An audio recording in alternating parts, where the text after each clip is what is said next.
Today I'm skimming the #1 New York Times bestseller, Uninvited, Living Loved When You Feel Less Than, Left Out, and Lonely by Lysa Terkeurst. If you've ever felt the sting of rejection, you'll appreciate this video and this book. I made a video a few months ago, probably more months ago than I think, maybe even a year ago, titled Rejection Has Been a Theme in My Life. So this is a topic that I can very much relate to, and Lysa is someone who can very much relate to this topic as well. She experienced rejection so many times throughout her life by so many people, classmates, her father, her husband. She was rejected more than once in her marriages, her friends. She had a pretty rough life. It really is amazing how far she came and what she became. And I'm going to read the rejection that she experienced with her father. Even as a child, from the start of her life, her dad, he was either harsh with her or completely silent. He showed no love toward her. She said that he never wanted a girl. So maybe if she had been born a boy, things would have been different. But one day her father deeply scarred her with the ultimate rejection. And I'm going to read that, what she says about that. We moved to a blue house with green carpet, and Dad stopped coming home. The last bit of what held together my security and identity splintered as he packed his things without so much as looking at me. I pressed my face against the front window and watched his car fade into a blur, and then he was gone. Rejection settled deep into my heart, and I came to one earth-shattering conclusion. I don't matter. I am worth nothing to my dad, and even more disturbing, I fear I am worth nothing to God. The sum of these feelings became my new identity. Who is Lysa? The unwanted one. So, Lysa, she says that rejection has long ties that can pull the pain of yesterday into present situations. In other words, if you've experienced past rejections, it's going to cause any present-day rejection to land in your heart even more painfully.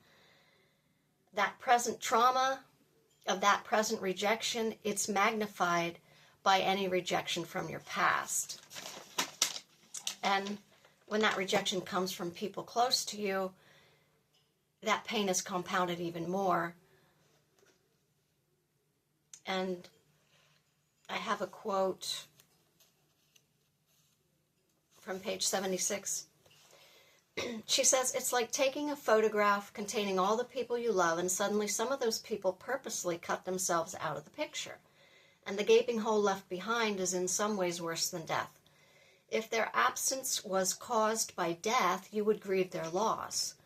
But when their absence is caused by rejection, you not only grieve their loss, but you also have to wrestle through the fact that they wanted this. They chose to cut themselves out, and though you are devastated, they are possibly walking away feeling relieved. Or worse, they might even feel happy. And there you sit, staring at a jacked-up photograph that no glue in the world can fix. Normal has been taken, not by accident, but very much on purpose by someone you never expected could be such a thief. The book explains why rejection is so painful. There's actually a scientific reason. MRI studies show that the same areas of the brain become activated when we experience rejection as when we experience physical pain. So rejection isn't just an emotional feeling. It's also a message that alters what you believe about yourself. Quote from the book, rejection isn't just an emotion we feel, it's a message that's sent to the core of who we are, causing us to believe lies about ourselves, others, and God. There's a chapter in the book titled 10 Things to Remember When Rejected, and I'm not going to mention all 10, but there are 3 that stuck out to me. One is that rejection could be an invitation to live in expectation of something else. An example of that could be maybe you interviewed for a job you really wanted, and you end up getting rejected, and then 3 weeks later you're offered something even better. Rejection is redirection sometimes. A quote from the book, "Today's disappointment could be making room for tomorrow's appointment." Another thing she mentions, there's usually some element of protection wrapped up in every rejection. And to me, a great example of that is the story of Joseph. If he had stayed with his jealous, hateful brothers, he might have lived a life of abuse, but God allowed his brothers to reject him and throw him in a pit, sell him into slavery, and because of that, he ended up stepping into a respected position as second in command under Potiphar. And that leads me to the third thing I wanted to mention. Don't let this heartbreak, this is something Lysa says in that chapter, don't let this heartbreak destroy you. Let this breaking actually be the making of you. Let God use it in good ways to make you stronger and take you further. A quote from the book, "Don't let what breaks your heart destroy your life. Hold fast to Jesus and remember this breaking of you will be the making of you. A new you, a stronger you, strengthened with the sweet grace of one who knows an intimate closeness with her Lord." I'm going to inject my opinion here. The best thing that came from my last rejection, I had absolutely no one to turn to at the time but God. And that doesn't sound like a good place to be, and it wasn't. It was painful, but being rejected by every person that you thought cared about you, it's either going to make you bitter or it's going to send you straight into the arms of Jesus. And that's what happened for me. And I'm closer to God than I've ever been, and it was the rejection of people that pushed me there. And for that, I'm very grateful. There's always something good that comes out of rejection, and we need to look for that and hang on to that. I have a quote from page 18. "We must tie our identities to our unchanging, unflinching, unyielding, undeniably good, and unquestionably loving God. And the ties that truly bind me to Him and the truth of who I am in Him are given to me in those quiet moments where I say, 'I'm yours, God. I'm not who that guy says I am. I'm not who that girl says I am. I'm not who social media likes and comments say I am. I'm not who the grades, the to-do lists, the messes, and the mess-ups say I am. I'm not who the scale says I am, or the sum total of what my flaws say I am. I'm going to stop flirting with the unstable things of this world so I can fall completely in love with you. I am loved. I am held. I am yours. I am forever yours.' The more intimacy like this that I have with God, the more secure my true identity is." I love that. I had to include that. So, this is from me, not the book. One of the devil's devious tactics is to get you to tie your self-worth to the opinions of others and to fill your emptiness with the applause and the acceptance of people. And I think this is why so many people become addicted to likes and comments on their social media.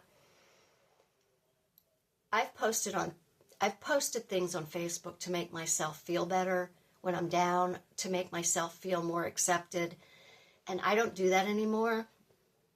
I no longer look for affirmation from people because people are fickle. They can also be selfish and cruel. And even though they're called Facebook friends, not all of your friends on Facebook have your best interests at heart. Some of your Facebook friends are most likely even gossiping about maybe some of the things you post. It's reality.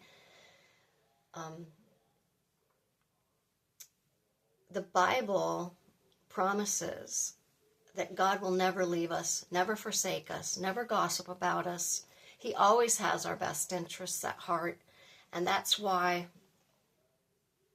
it's His affirmation we need to be seeking, because it never leads to disappointment. Lysa says the first thought of each day should be, I am loved. And I'm going to read the dedication that she wrote in the front of the book. To anyone who has felt the sting of rejection, grieved the deep loss of a relationship that was there one day and gone the next, or questioned whether God has any good plans for you at all, I understand. God made sure to get these words of hope to you. He loves you, and so do I. So, if this video landed on your homepage and you've never seen me before, and you're going through a deep rejection, I believe that's not a coincidence. Quote from page 35. The gravity of living in a sin-soaked world will always try to hold us back from living loved. If we will remember to return often to our instructor, our Creator, we will discover His loving hands still pulse to continue making us, tweaking us, molding us, filling us, and daily completing the good work He began in us. Yes, this was what I was missing in this living loved endeavor.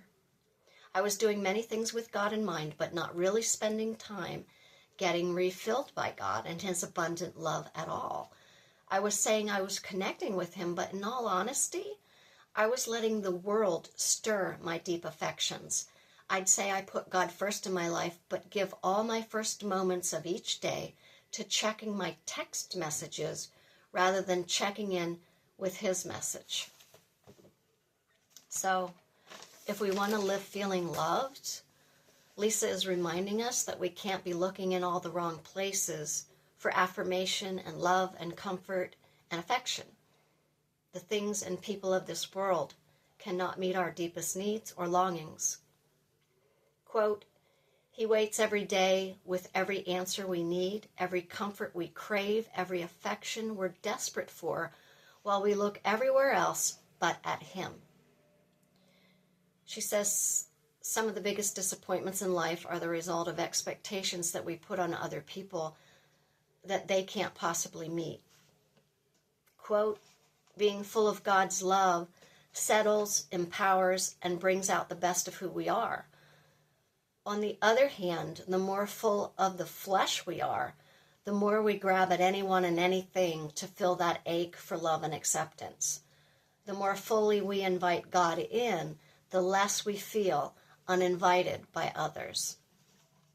She also talks about how we should respond to rejection, and that's addressed in chapter 7. And she refers to 1 Samuel 25 and the story of Abigail. You can read that story yourself.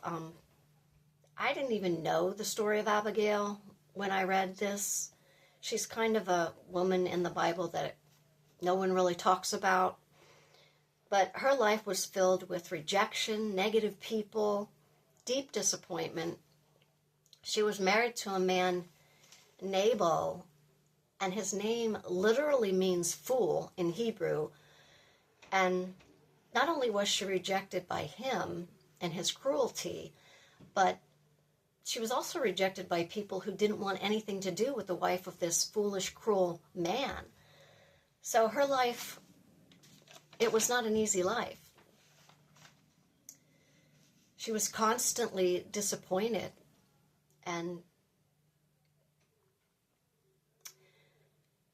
but there's a quote from the book, but instead of filling up her rejected space with insecurity, Abigail found stability by filling it with grace. The more she hurt, the more she learned how to help others who were hurt. She refuses to be a victim of a circumstance she can't fully change. Instead, she changes what she can. It's impossible to hold up the banner of victim and victory at the same time. I thought that was beautiful that she mentioned Abigail. and the way she handled her constant disappointment in life and her constant rejection.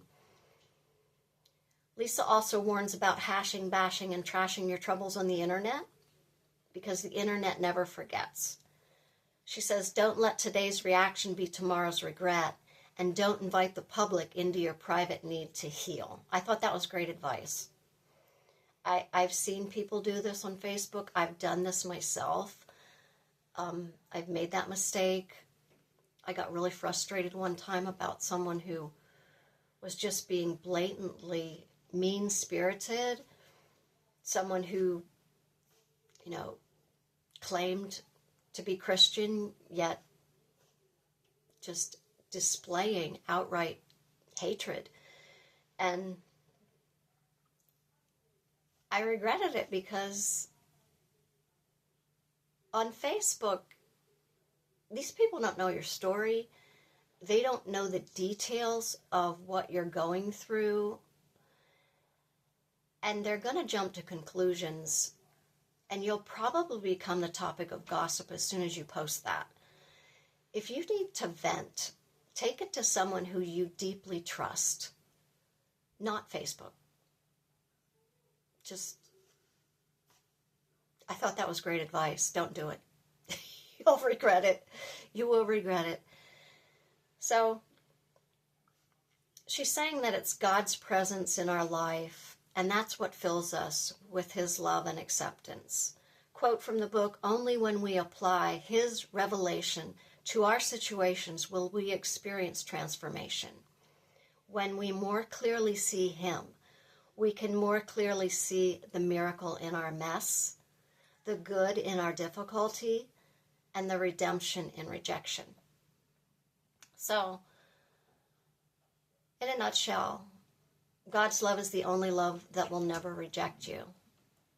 You will never feel uninvited when you sit at His table. This book, Uninvited, it began when Lysa, she concluded that rejections from her past were affecting her life more than she realized. And she knew that a lot of people could probably relate to the topic of rejection.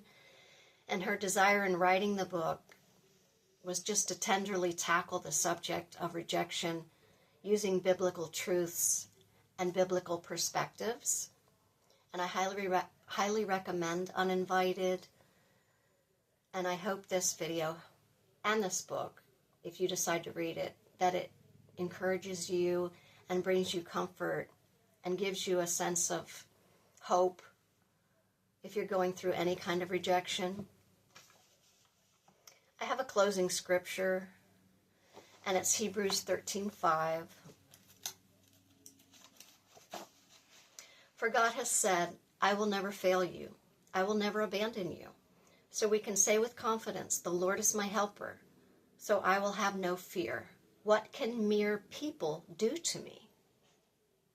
So when a mere human rejects you, go higher, rise above it. You are loved by someone greater. Thanks for listening. I'll see you next time.